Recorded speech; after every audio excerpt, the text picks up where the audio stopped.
الحمدللہ رب العالمین والصلاة والسلام علی سید المرسلین وعلی آلہ واصحابہ واہل بیتہ وذریاتہ اجمعین، اما بعد فاعوذ باللہ من الشیطان الرجیم، بسم اللہ الرحمن الرحیم۔ واما ما ينفع الناس فيمكث في الارض، صدق اللہ العظیم وصدق رسولہ النبی الامین المکین الکریم، ونحن علی ذالک لمن الشاہدین والشاکرین والحمد للہ رب العالمین۔ سب سے پہلے اپنے آقا و مولا حضور احمد مجتبی محمد مصطفیٰ علیہ تحیۃ و ثنا کی بارگاہ بے کس پناہ میں نہایت عقیدت، محبت اور احترام کے ساتھ ہدیہ درود نچھاور کریں۔ پڑھیں اللہم صلی علی سیدنا شفیعنا مولانا محمد بارک وسلم، صلاۃ و سلاما دائما علیک حبیبی یا رسول اللہ، صلاۃ و سلام علیک نبی اللہ صلی اللہ تعالی علیہ وآلہ وسلم۔ حضرات گرامی، وقت کم ہے، اس لیے بلا تاخیر ایک بات آپ یاد رکھیں کہ قدرت کا ایک قانون ہے، میرے اللہ کا ایک نظام ہے کہ جو چیز انسانیت کے لیے نفع بخش ہوتی ہے نا، خواہ وہ انسان ہو یا کوئی غیر انسان، کوئی بھی چیز ہو، جو چیز بھی انسانیت کے لیے، اللہ کے بندوں کے لیے نفع بخش ہوتی ہے، وہ خلق خدا کے لیے کارآمد ہوتی ہے نا، تو اللہ اس چیز کو کبھی مٹنے نہیں دیتا ہے۔ اللہ اس چیز کو دنیا میں، زمین میں پائیداری عطا فرما دیا کرتا ہے، جو چیز اللہ کے بندوں کے کام آیا کرتی ہے۔ یہ اللہ فرما رہا ہے بڑے صاف لفظوں میں، وَأَمَّا مَا يَنْفَعُ النَّاسِ، جو چیز لوگوں کو نفع پہنچاتی ہے، فَيَمْكُثُ فِي الْأَرْضِ، اللہ اسے زمین میں پائیداری عطا فرما دیا کرتا ہے، وہ چیز زمین میں باقی رہتی ہے۔ اللہ نفع بخش اور کارآمد چیز کو کبھی مٹنے نہیں دیتا ہے، یہ قدرت کا قانون ہے۔ آپ کو معلوم ہوگا قرآن مقدس میں ایک سورت ہے جس کا نام ہے سورۃ النمل۔ نمل کا معنی ہوتا ہے چونٹی۔ آپ کو معلوم ہے کہ یار یہ چونٹی کے نام سے ایک چھوٹی سی، اللہ کی ایک چھوٹی سی بے زبان مخلوق ہے، بہت باریک سی مخلوق ہے چونٹی۔ چونٹی کے نام سے اللہ نے ایک پوری سورت نازل فرمائی ہے قرآن۔ آپ کو معلوم ہے کیوں؟ ایک چھوٹی سی مخلوق کے نام یار سورت اتار دی اللہ رب العزت نے، کیوں؟ کیونکہ فرماتے ہیں کہ جب حضرت سلیمان علیہ الصلوۃ والتسلیم کا لشکر نکلا تھا نا، تو ایک چونٹی تھی جسے اپنی قوم کی دوسری چونٹیوں کی فکر ہوئی تھی، اور اس چونٹی نے اپنی قوم کی دوسری چونٹیوں کی ہمدردی اور ان کی بھلائی میں ایک جملہ کہا تھا، وَإِذْ قَالَتْ نَمْلَةٌ يَا أَيُّهَا النَّمْلُ ادْخُلُوا مَسَاكِنَكُمْ لَا يَحْطِمَنَّكُمْ سُلَيْمَانُ وَجُنُودُهُ وَهُمْ لَا يَشْعُرُونَ۔ ایک چونٹی کو جب دوسری قوم کی چونٹیوں کی فکر لاحق ہوئی نا، تو اس نے ان کی خیرخواہی کے لیے اور ان کی بھلائی کے لیے کہا کہ میری قوم کی چونٹیوں، تم لوگ اپنی اپنی بلوں میں چلی جاؤ، کہیں ایسا نہ ہو کہ حضرت سلیمان کا لشکر لاشعوری میں تمہیں رون ڈالے اور تمہاری جان چلی جائے۔ تو یہ ایک فکر پیدا ہوئی تھی اس چونٹی کے دل میں اپنی قوم کی دوسری چونٹیوں کے تعلق سے، اور اس نے ان کو نفع پہنچایا، ان کے بھلے کے لیے کہا کہ تم اپنی اپنی بلوں میں چلی جاؤ۔ یہ چونٹی ایک چھوٹی سی چونٹی تھی، اس نے جب اپنی قوم کی خیر خواہی کی نا، اللہ کو اس کا یہ عمل اتنا پسند آیا، اللہ نے اس کے اس جملے کو اپنے پاک کلام کا موضوع بنا دیا، اور اس چونٹی کے ذکر کو اتنا بلند کیا کہ جب تک دنیا میں اللہ کا کلام باقی رہے گا، اس چونٹی کا ذکر ہوتا رہے گا قیامت تک۔ تو جو چیز نفع بخش ہوتی ہے، دوسروں کو فائدہ پہنچاتی ہے نا، اللہ اس کے ذکر کو اس طرح بلند کر دیتا ہے اور اس کو رہتی دنیا تک پائیداری عطا فرما دیا کرتا ہے۔ اللہ اس چیز کو کبھی مٹنے نہیں دیتا ہے، چاہے وہ کوئی ایک چھوٹی سی مخلوق چونٹی ہی کیوں نہ ہو۔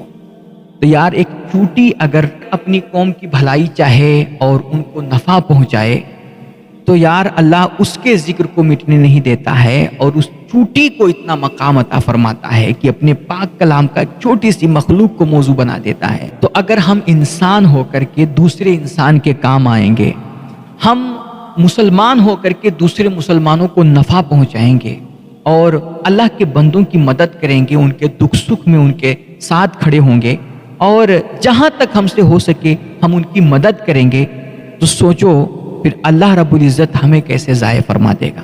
آپ کو معلوم ہوگا کہ جب میرے حضور علیہ الصلوۃ والتسلیم پر غار حرا میں پہلی وحی اتری تھی نا، پہلی دفعہ سورہ اقرا کی ابتدائی جو 5 آیتیں ہیں، جب یہ میرے حضور علیہ الصلوۃ والتسلیم پر اتری نا، تو اس وقت میرے آقا علیہ الصلوۃ والتسلیم کی کیا کیفیت تھی؟ کیونکہ یہ اللہ کا کلام ہے میرے بھائی، اور اللہ کے کلام کا بوجھ اٹھانا یہ یار ہر کسی کے بس کی بات نہیں ہے، اور بلکہ کسی کے بس کی بات نہیں ہے۔ اللہ قرآن میں فرماتا ہے لو انزلنا ھذا القرآن علی جبل لرأیتہ خاشعا متصدعا من خشیۃ اللہ، کہ یہ میرا کلام جو قرآن مقدس ہے یہ کوئی معمولی کلام نہیں ہے۔ اللہ فرما رہا ہے اس کو اگر میں کسی بڑے مضبوط پہاڑ پہ بھی نازل کرتا نا تو اس کی تاب وہ پہاڑ بھی نہ لا سکتا، اور اس میرے کلام کی بار سے نا وہ مضبوط پہاڑ بھی ریزہ ہو جاتا، چورا چورا ہو جاتا۔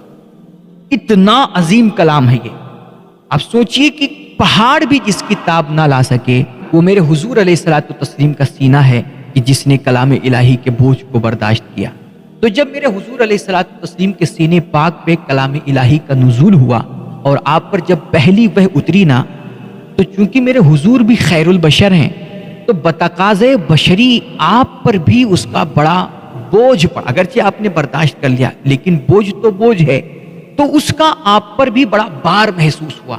حتیٰ کہ فرماتے ہیں کہ جب آپ گھر تشریف لائے، غار حرا سے جب گھر آئے نا تو آپ کے یہ شانے کانپ رہے تھے، تھر تھر، آپ کے جسم پر کپ کپی سوار تھی، اتنا بوجھ پڑا تھا۔ اور آپ نے گھر آتے ہی فوراً فرمایا زملونی، مجھے چادر اٹھاؤ۔ سیدہ خدیجہ الکبریٰ سلام اللہ علیہا تھی ام المومنین، تو یہ چادر لے کر کے آئیں، اور آپ کو جب انہوں نے اڑھایا تو آپ چونکہ کانپ رہے تھے تو انہوں نے پوچھا یا رسول اللہ کیا ہوا ہے، آپ کیوں کانپ رہے ہیں؟ تو میرے حضور علیہ الصلوۃ والتسلیم نے فرمایا انی خشیت علی نفسی۔ اللہ اکبر! آپ سوچئے کہ حضور رحمت عالم ساری دنیا کو حوصلہ دینے والے اور ساری دنیا میں انقلاب برپا کرنے والے، وہ اتنی مہان، اتنی عظیم شخصیت ہو کر کے فرما رہے ہیں، کیسا بار پڑھا ہوگا آپ پر کلام الہی کا۔ آپ فرما رہے ہیں انی خشیت علی نفسی، خدیجہ مجھے ایسا لگ رہا ہے نا کہ اب میں بچوں گا نہیں۔ اللہ اکبر! مجھے میری جان کا خطرہ محسوس ہو رہا ہے۔ اللہ اکبر! تو جب سیدہ خدیجہ الکبریٰ نے یہ جملہ سنا نا کہ میرے حضور فرما رہے ہیں کہ مجھے میری جان کا خطرہ محسوس ہو رہا ہے، تو سیدہ خدیجہ الکبریٰ نے اس وقت نا بڑا کمال کا جملہ ارشاد فرمایا۔ اچھا، یہاں سے ایک بات اور ثابت ہوئی کہ مصیبت کے وقت اور پریشانی کے وقت آپ کی فیملی کا آپ کے ساتھ ہونا بہت ضروری ہے۔ سر دنیا آپ کا ساتھ دے یا نہ دے، لیکن مصیبت کے وقت اگر آپ کی فیملی آپ کے ساتھ کھڑی ہے نا تو آپ دنیا ہلا سکتے ہیں اور پوری دنیا میں انقلاب لا سکتے ہیں۔ لیکن آپ دنیا کی نظر میں کچھ بھی ہوں، آپ کتنے بھی طاقتور ہوں، کتنے بھی توانا اور تندرست ہوں، اور کتنے بھی پاورفل ہوں آپ، لیکن مصیبت میں اگر آپ کی فیملی آپ کے ساتھ نہیں ہے نا تو یار آپ زیرو ہو۔ کچھ یہ جم کرنے سے جسم میں طاقت نہیں آتی ہے، اور یہ ورزش کرنے سے انسان مضبوط نہیں ہوتا ہے۔ سر انسان اپنے گھر سے مضبوط ہوتا ہے، اپنی فیملی سے مضبوط ہوتا ہے۔ اگر فیملی مصیبت کے وقت ساتھ ہے نا تو آپ دنیا ہلا سکتے ہیں، ورنہ آپ دنیا کی نظر میں کچھ بھی ہوں، اگر فیملی ساتھ نہیں نا تو آپ زیرو ہیں، کچھ بھی نہیں کر سکتے۔ ابھی دیکھو سوشل میڈیا پہ بھی ایک ابھی بڑا معاملہ چل رہا ہے، ایک بہت بڑا موٹیویشنل اسپیکر تھا ہمارے ملک ہندوستان کا، کیا نام تھا اس کا، کچھ وویک وندرا، غالباً اس نام ہے۔ بہت مطلب دنیا کو موٹیویٹ کیا کرتا تھا، بڑا بزنس اس نے کھڑا کیا تھا، اور اس کا ایک پروگرام کا لاکھوں لاکھ روپیہ لیتا تھا، پوری دنیا کو موٹیویٹ کرتا تھا۔ ابھی اسی دسمبر میں کچھ دن پہلے اس کی شادی ہوئی تھی، اگلے ہفتے اس کی بیوی نے اس کے خلاف مقدمہ کر دیا۔ پوری دنیا کو وہ موٹیویٹ کر رہا تھا، اور اس کی بیوی نے خود ایک ہی ہفتے میں، ایک ہفتہ شادی کو ہوا تھا، اور ایک ہفتے میں اس کی بیوی نے اور اس کے سالے نے مل کر کے اس کے خلاف مقدمہ کیا۔ اب حالت یہ ہے کہ وہ انسان جو پوری دنیا کو موٹیویٹ کرتا تھا نا، آج وہ خود ڈی موٹیویٹ ہو کر کے کسی کونے میں پڑا ہوا ہے، اور دنیا سے وہ اپنا چھپ چھپاتے پھر رہا ہے۔ تو اس سے پتہ یہ چلتا ہے میرے بھائی نا کہ فیملی کا ساتھ بہت ضروری ہوتا ہے، اور فیملی اگر ساتھ ہو تو انسان بڑا مضبوط ہوا کرتا ہے۔ میرے حضور علیہ الصلوۃ والتسلیم پہ جب وحی اتری اور آپ کو پریشانی محسوس ہوئی تو آپ سیدھا گھر گئے اور آپ نے اپنی اہلیہ سیدہ خدیجہ الکبریٰ سے اپنی پریشانی بتائی.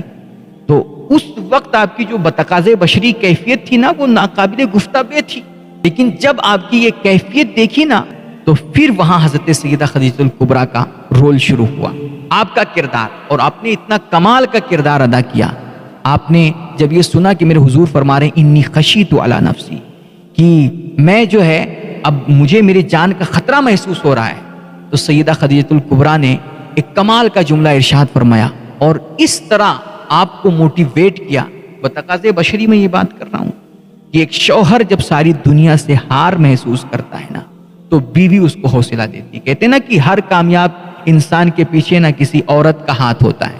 وہ میرے بھائی اسی قسم کی عورتیں ہوتی ہیں جو اپنے شوہر کے مصیبت کے وقت، پریشانی کے وقت ان کی حالت کو، ان کی سچویشن کو سمجھتے ہوئے اس کے کندھے سے کندھا ملا کے کھڑی ہوتی ہیں اور پیٹھ ٹھوک کر کے انہیں حوصلہ دیتی ہیں اور موٹیویٹ کرتی ہیں. میرے حضور علیہ الصلوۃ والتسلیم نے جب فرمایا کہ خدیجہ مجھے میری جان کا خطرہ محسوس ہو رہا ہے، لگتا ہے میں بچوں گا نہیں، تو سیدہ خدیجہ الکبریٰ سلام اللہ علیہا نے فرمایا کلا واللہ لا یخزیک اللہ ابدا، یا رسول اللہ ہو ہی نہیں سکتا، میں اللہ کی قسم کھا کے کہتے ہوں آپ کا اللہ آپ کو کبھی ضائع نہیں فرمائے گا. ہو ہی نہیں سکتا کہ اللہ آپ کو مٹا دے، اللہ آپ کو ضائع فرما دے، یہ ممکن ہی نہیں ہے. میں قسم کھا کے کہتی ہوں. اللہ اکبر. اتنا یقین، اتنا وثوق، اتنا بھروسہ اور اس قدر اعتماد. فرمایا کلا واللہ لا یخزیک اللہ ابدا، یہ ممکن ہی نہیں کہ اللہ آپ کو ضائع فرما دے. پوچھا گیا کیوں؟ تو حضرت سیدہ خدیجہ الکبریٰ نے حضور پاک علیہ الصلوۃ والتسلیم کی 5 خصلتیں دلیل کے طور پر بیان فرمائیں. بات جو دعویٰ کیا ہے نا کہ اللہ آپ کو کبھی ضائع نہیں کرے گا، میں قسم کھا کے کہتی ہوں، تو اس دعوے کی دلیل کیا ہے؟ دلیل کے طور پر آپ نے میرے حضور کی 5 عادتیں بیان فرمائیں، 5 خصلتیں. آپ نے فرمایا انک لتصل الرحم وتحمل الکل وتکسب المعدوم وتقری الضیف وتعین علی نوائب الحق. یا رسول اللہ آپ کے اندر 5 خوبیاں ہیں، 5 خصلتیں ہیں جن خصلتوں کی وجہ سے میں قسم کھا کے کہتی ہوں کہ کچھ بھی ہو جائے اللہ آپ کو کبھی ضائع نہیں فرمائے گا. وہ 5 خصلتیں کیا ہیں؟ فرمایا آپ صلہ رحمی کرتے ہیں، یعنی آپ اپنے خاندان، رشتہ دار، بیوی بچوں کے ساتھ، بھائی بہن کے ساتھ بڑا اچھا ویوہار کرتے ہیں اور بڑا اچھا ان کے ساتھ رویہ اپناتے ہیں. وہ کبھی ان کی طرف سے کچھ ناگوار باتیں اور ناگوار چیزیں بھی پیش آ جائیں نا تو آپ اسے صبر کے ساتھ برداشت کر لیتے ہیں اور ان سے رشتے میں کوئی دراڑ نہیں آنے دیتے ہیں. تو یہ آپ صلہ رحمی کرتے ہیں. آپ اپنی خاندان، رشتہ دار کی طرف سے آنے والی تکلیفوں پہ صبر کر لیتے ہیں اور آپ پلٹ کر کے کسی کے ساتھ کوئی بدسلوکی نہیں کرتے ہیں. آپ صلہ رحمی کرتے ہیں، نمبر 1. دوسرا تحمل الکل، آپ لوگوں کا بوجھ اٹھاتے ہیں، یعنی کہ کوئی پریشان ہوتا ہے تو آپ اس کی پریشانی دور کرنے کی کوشش کرتے ہیں، آپ اس کے لیے آسانیاں پیدا کرتے ہیں اور اللہ کے بندوں کی مدد فرماتے ہیں. وَتَقْسِبُ الْمَعْدُومِ، اور آپ جس کے کوئی نہیں ہوتا ہے نا، جس کا کمانے کھلانے والا، آپ ایسے بے سہارے کا سہارا بنتے ہیں. سبحان اللہ. بے کسوں کا سہارا ہمارا نبی.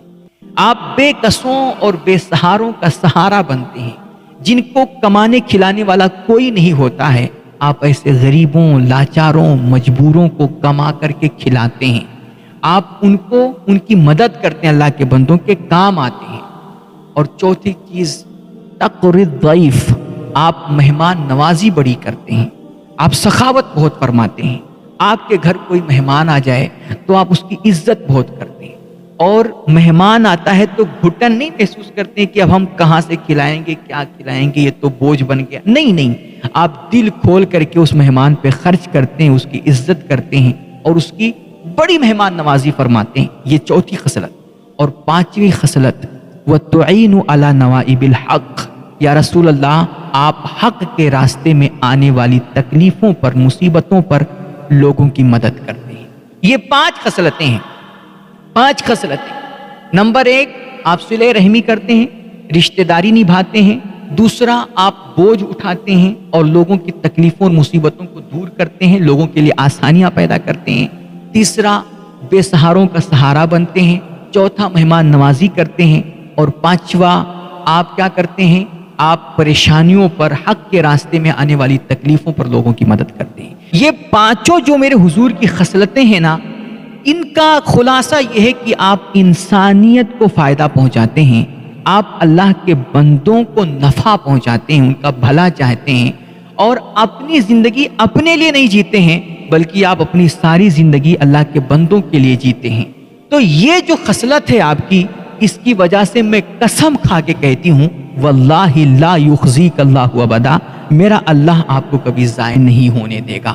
اور یہی میرے حضور کی عادات کریمہ ہے، جس کی بنا پر اللہ خود فرما رہا ہے انک لعلی خلق عظیم، کہ میرے حبیب آپ کے اخلاق تو بڑے اعلیٰ ہیں، آپ کا کریکٹر، آپ کی جو عادتیں ہیں نا، یہ بڑی کمال کی ہیں۔ اس وجہ سے چونکہ میرا وعدہ ہے ما ینفع الناس یمکث فی الارض، یہ میرا قدرت کا قانون ہے، یہ میرے یہاں کا اصول ہے کہ جو چیز نفع بخش ہوتی ہے انسانیت کے لیے، میں اسے کبھی مٹنے نہیں دیتا۔ اور چونکہ آپ میرے بندوں کے لیے بڑے نفع بخش ہیں، اس لیے وَرَفَعْنَا لَكَ ذِكْرَكَ، ہم نے آپ کا ذکر قیامت تک کے بلند کر دیا، اور قیامت کے بعد بھی آپ کا ذکر ہوتا ہے۔ اللہ اکبر کبیرہ۔ میرے بھائی، یہ میرے اللہ کا قانون ہے کہ جو چیز انسانیت کے لیے نفع بخش ہوتی ہے، اللہ اس چیز کو کبھی مٹنے نہیں دیتا ہے، اللہ اس کے ذکر کو اور اس بندے کی شخصیت کو پائیداری عطا فرما دیا کرتا ہے۔ آج میرے حضور کا نام سن کر کے دنیا جو انگوٹھا چومتی ہے، وجہ یہی ہے کہ میرے حضور علیہ الصلوۃ والتسلیم نے اپنی زندگی اپنے لیے جی ہی نہیں، بلکہ آپ نے اپنی ساری زندگی اللہ کے بندوں کے نام کر دی۔ اس لیے آج دنیا دشمن کو بھی اعتراف کرنا پڑتا ہے، خواہ کوئی کتنا بڑا بھی معاند ہو، کتنا بڑا بھی حاسد ہو، اور کتنا بڑا بھی دشمن اسلام ہو، جس نے بھی میرے حضور کی زندگی ایک دفعہ بھی انصاف کے ساتھ پڑھی نا، اسے کہنا پڑا کہ محمد کے جیسا کوئی۔ اور حضور کی ذات تو حضور کی ذات ہے، میرے حضور کی جو امت ہے نا، اس کے لیے بھی اللہ نے قرآن پاک میں ارشاد فرمایا ہے کنتم خیر امت، کہ اے میرے حبیب کی امت، اے امت محمد، تم دنیا کی سب سے بہترین امت ہو۔ میں رب کہہ رہا ہوں، اللہ فرما رہا ہے۔ کوئی نقیب بولے، کوئی خطیب بولے تو سمجھیں کہ ہو سکتا ہے یہ چاپلوسی کر رہا ہو، یہ جھوٹی تعریف کر رہا ہو، لیکن وہ رب ذوالجلال جو بے نیاز ہو کر کے فرما رہا ہے کہ پوری دنیا میں امت محمد جیسی خوبصورت امت اور کوئی نہیں ہے۔ کیوں؟ وجہ کیا ہے؟ ہم نمازی بڑے ہیں، ہم حاجی بڑے ہیں، ہم نیکوکار بڑے ہیں؟ نہیں میرے بھائی، اللہ فرما رہا ہے اخرجت للناس، یہ امت چونکہ اپنے لیے جیتی ہی نہیں ہے، یہ اپنی ساری زندگی اللہ کے بندوں کے نام کر دیتی ہے۔ یہ چونکہ انسانیت کو فائدہ پہنچاتی ہے، اللہ کے بندوں کے کام آتی ہے، اس لیے یہ امت سب سے بہترین امت ہے، سب سے خوبصورت امت ہے۔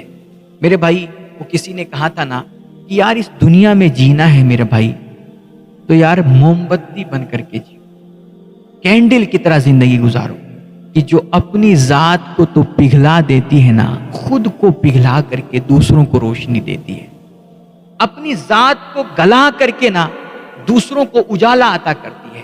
یار امت محمد کی یہی مثال ہے کہ یہ امت نا یار اپنا جینا مرنا بھول کر کے، اپنا دکھ سکھ سب کچھ تج کر کے، یہ اللہ کے بندوں کی ہدایت کے لیے تڑپتی ہے، یہ لوگوں کو اچھائیوں کے لیے اچھائیوں کی دعوت دیتی ہے اور برائیوں سے روکتی ہے۔ پھر اس کے لیے چاہے اس کو طنز سہنا پڑے، تانے سننا پڑے، بولیاں برداشت کرنی پڑے، کچھ بھی ہو جائے نا، پتھر کھائے، گالی کھائے۔ ہمارے علماء نا، دیکھیے علماء جو مخلص علماء ہیں، جب وہ خلوص کے ساتھ کوئی کام کرتے ہیں اور آج کی بے راہ رو عوام کو جب وہ برائیوں سے روکتے ہیں، تو یہ عوام بدلے میں کیا دیتی ہے؟ انہیں گالیاں ہی دیتی ہے، ان کا بائیکاٹ ہی کرتی ہے، اور ان کو معاشرے سے کاٹ کر کے ان کا جینا تنگ کر دیتی، حرام کر دیتی ہے۔ تو یہ جو تکلیفیں برداشت کرتے ہیں نا، یہ کیوں برداشت کرتے ہیں؟ یہ چونکہ اللہ کے بندوں کی ہدایت کے لیے اور رب رسول کی رضا کے لیے۔ تو یہ جو وہ تکلیفیں اٹھاتے ہیں، یہ جو بولیاں سہتے ہیں، طنز برداشت کرتے ہیں، یہ اس کی وجہ سے خیر امت کہلاتے ہیں، یہ اس کی وجہ سے بہترین امت مانی جاتی ہے۔ تو میرے بھائی یار ہمیں آپ کو نا جتنا ہو سکے ہماری استطاعت بھر یار اللہ کے بندوں کے کام آنے کی کوشش کریں، اللہ کے بندوں کو فائدہ پہنچانے اور ان کو نفع پہنچانے کی کوشش کریں، علم کے ذریعے سے، اچھی باتوں کے ذریعے سے، نیک مشورے اور مخلص مشوروں کے ذریعے سے، یا کوئی یار حتیٰ کہ فرمایا کہ دیکھیے آج جب مدد کی بات کی جاتی ہے نا تو بعض لوگ کہنے لگتے ہیں بھیا مدد کرنے کے لیے اور انسانیت کو کچھ انسانیت کی خدمت کرنے کے لیے بہت پیسے چاہیے، دولت چاہیے۔ نہیں میرے بھائی، پیسے دولت کی یہاں پر کوئی ضرورت نہیں۔ ضروری نہیں کہ آپ کے پاس 1000 تو 1000 ہو اور ٹھنڈک میں آپ کمبل بانٹیں گے یا کسی کو گھر بنا کے دیں گے، کسی کو نوکری دیں گے تبھی انسانیت کی خدمت ہوگی۔ میرے بھائی آپ کسی کو ایک گلاس پانی بھی دے دینا، یہ بھی انسانیت کی بڑی خدمت ہے۔ آپ راستے سے جا رہے ہیں، کوئی روڑا پڑا ہوا تکلیف دہ چیز وہاں پر نظر آئے نا، آپ وہ تکلیف دہ چیز ہٹا دیں، یہ بھی انسانیت کی خدمت ہے۔ کوئی راستہ بھٹک گیا ہے، آپ اس کو نرمی کے ساتھ اس کو راستہ، صحیح راستہ بتا دیں، یہ بھی انسانیت کی خدمت ہے۔ ایک بندہ پریشان ہے، آپ اس کے سامنے جا کر تسلی کے 2 بول دیں، یہ بھی بڑی انسانیت کی خدمت ہے۔ آپ کچھ نہیں کر سکتے میرے بھائی، آپ کسی کے لیے دعا کر دیں، دعا کر دیں میرے بھائی، یہ بھی انسانیت کی بڑی خدمت ہے۔ دعا تو کر سکتے ہیں نا یار کہ اللہ میرے بھائی کو کامیاب کر دے، ان لوگوں کو دنیا آخرت کی بھلائی عطا کر دے، یہ تو کر سکتے ہیں، یہ بھی انسانیت کی بڑی خدمت ہے نا، اس میں پیسوں کی ضرورت نہیں ہے۔ تو یار جتنا ہو، اور یاد رکھیں آج ہر بندہ یہ چاہتا ہے کہ یار مجھ پہ رحم کیا جائے اور میرے ساتھ اچھا ہو سب کچھ۔ اگر آپ چاہتے ہو کہ آپ پہ رحم ہو، میرے حضور علیہ الصلوۃ والتسلیم نے، میرے نبی نے ایک آسان سا اصول بتا دیا دنیا کو۔ تم چاہتے ہو کہ تم پہ رحم ہو، تم اللہ کے بندوں پہ رحم ہو۔ یرحم من فی الارض یرحمکم من فی السماء، یہ میرے حضور نے فرمایا۔ تم زمین والوں پہ رحم کرو، آسمان کا مالک تم پہ رحم۔ تم چاہتے ہو کہ تمہاری ہر کام، تمہارا کام پائے تکمیل کو پہنچے اور ہر چیز میں تمہیں غیبی مدد حاصل ہو، میرے حضور فرماتے ہیں اللہ کے بندوں کی مدد، اللہ کے بندوں کے کام آیا کرو۔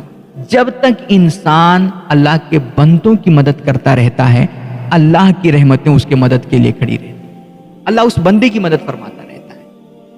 تو ایک آسان سا اصول ہے، لیکن ہم یہ سارے اصول چھوڑ کر کے اللہ جانے کہاں سے ہم ترقی ڈھونڈ رہے ہیں، اللہ جانے ہم کہاں خدا کو تلاش کر رہے ہیں، اللہ جانے ہم کہاں کس چیز میں اللہ کی رضا تلاش کر رہے ہیں۔ میرے بھائی ایک آسان سا فارمولہ حضرت مولائے روم فرمایا کرتے تھے، مولانا رومی، جامی رومی رحمہ اللہ فرمایا کرتے تھے کہ اللہ تک پہنچنے کے بے شمار راستے ہیں، بہت سارے راستے ہیں، ان میں سب سے آسان راستہ جو مجھے نظر آیا نا وہ کیا ہے، وہ اللہ کے بندوں کی خدمت کرنا، اللہ کے بندوں کے کام آنا ہے، انسانیت کو فائدہ پہنچانا ہے۔ میرے بھائی آپ اللہ کے بندوں کے کام آئیں گے، انسانیت کو فائدہ پہنچائیں گے، اللہ آپ کو دونوں جہان کی خیر اور بھلائی نصیب فرمائے گا، اور اللہ آپ کو دونوں جہان میں سرخروئی نصیب فرمائے گا۔ پھر اللہ آپ کے ذکر کو مٹنے نہیں دے گا، ورنہ آپ دیکھو نا ہمارا باپ دادا مر جائے نا تو 1-2 سال کے بعد لوگ اس کا ذکر بھول جاتے ہیں، کسی کو یاد تک نہیں آتے۔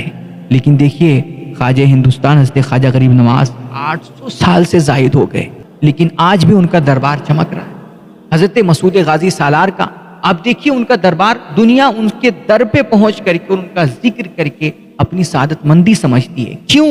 کیونکہ ان اللہ کے بندوں نے اپنی ساری زندگی میں نہ صرف انسانیت کو فائدہ پہنچایا ہے، اللہ کے بندوں کی مدد کی ہے، ان کی ہدایت کے لیے تڑپے ہیں، ان کے بھلائی کے لیے تڑپے ہیں، راتوں رات مصلی پہ بیٹھ کر کے اللہ کے بندوں کے فائدے کے لیے روئے ہیں۔ اس لیے آج صدیاں گزر جانے کے بعد بھی ان کا نام ہمارے دلوں میں زندہ ہے اور دنیا قیامت تک ان کا نام لیتی رہے گی۔ تو یہ میرے اللہ کا وعدہ ہے، وَأَمَّا مَا يَنْفَعُ النَّاسَ فَيَمْكُثُ فِي الْأَرْضِ، کہ جو چیز انسانیت کے لیے نفع بخش ہوتی ہے اسے اللہ دنیا میں اور زمین میں پائیداری نصیب فرما دیا کرتا ہے۔ اللہ ایسی چیز کو پھر ایسے بندے کو کبھی میٹنے نہیں دیتا۔